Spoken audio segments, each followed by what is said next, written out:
नमस्कार मैत्रिणींनो, स्वागत आहे आपले कुक विथ स्नेहल भाग्यश्री या यूट्यूब चॅनलमध्ये। आज आपण जिभेला चव आणणारी अगदी झटपट होणारी ही रेसिपी कशी बनवायची हे पाहूयात। तर आज आपण हरभऱ्याच्या डाळीपासून चटणी बनवणार आहोत। नवीन वाटलं ना काहीतरी नाव? चला तर मग रेसिपीला सुरुवात करूयात। या ठिकाणी अर्धी वाटी हरभऱ्याची डाळ आणि 7 ते 8 काश्मीरी लाल मिरच्या अर्धा तास भिजत ठेवायच्या आहेत। पहा, अर्ध्या तासानंतर ह्या मिरच्या आणि डाळ छान भिजलेली आहे। आता ती आपण मिक्सरच्या भांड्यामध्ये घालूया।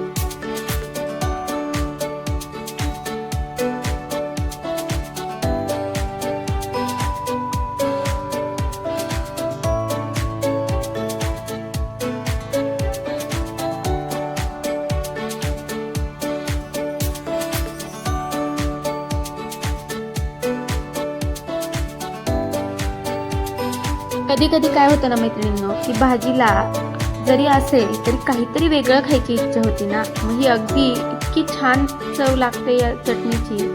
तर आता आपण यामध्ये लसूण, भरपूर सारा लसूण घालायचा आहे। लसणामुळे चटणीला चव छान येते। त्यातच आपण जिरी घालणार आहोत आणि भरपूर सारी कोथिंबीर घालून याची छान पेस्ट बनवून घेऊयात।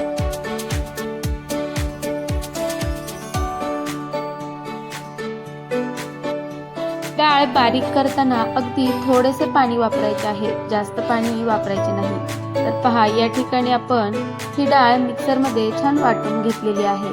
पहा, अगदी बारीक झालेली आहे। आता ही एका बाउलमध्ये काढून घेऊयात।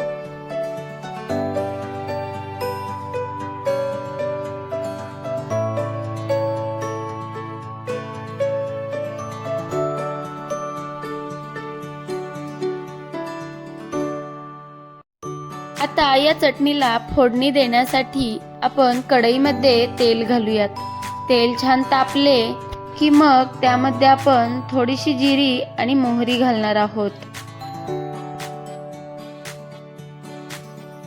पहा मैत्रिणींनो, या ठिकाणी तेल छान गरम झालेले आहे। आपली जिरी मोहरी छान तडतडली की त्यामध्येच आपण थोडीशी हिंग घालणार आहोत। हिंगामुळे चटणीला चव छान येईल। आणि त्यातच भरपूर सारा कढीपत्ता आणि थोडीशी हळद घालून घेऊयात।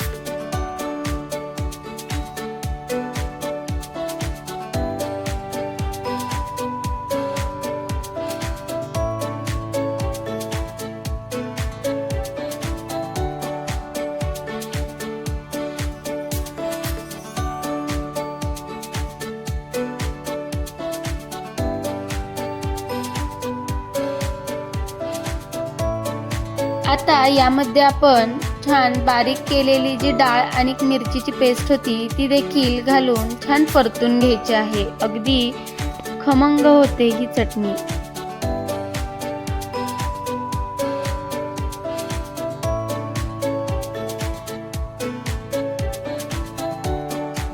आता यामध्ये आपण चवीनुसार मीठ घालूयात आणि छान मिक्स करून घ्यायचे आहे।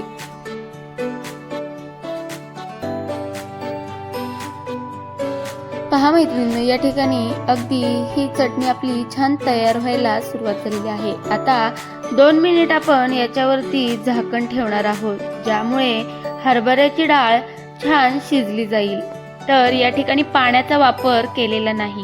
तर आता आपण याच्यावरती झाकण ठेवूयात। पहा मैत्रिणींनो, या ठिकाणी आपली ही हरभऱ्याच्या डाळीची चटणी तयार झालेली आहे। आता ती छान एकजीव करून घेऊयात। तर ही रेसिपी तुम्ही देखील नक्की ट्राय करा। आणि अगदी जिभेला चव आणणारी ही चटणी जर चपाती किंवा भाकरी सोबत खाल्ली तर खूपच छान लागते। तर ही रेसिपी कशी वाटली हे कमेंटमध्ये नक्की सांगा। आणि व्हिडिओ आवडला असेल तर व्हिडिओला लाईक, शेअर आणि सबस्क्राईब करायला विसरू नका। भेटूयात अशाच एका नवीन व्हिडिओ सोबत आणि नवीन रेसिपी सोबत। तोपर्यंत व्हिडिओ पाहिल्याबद्दल धन्यवाद।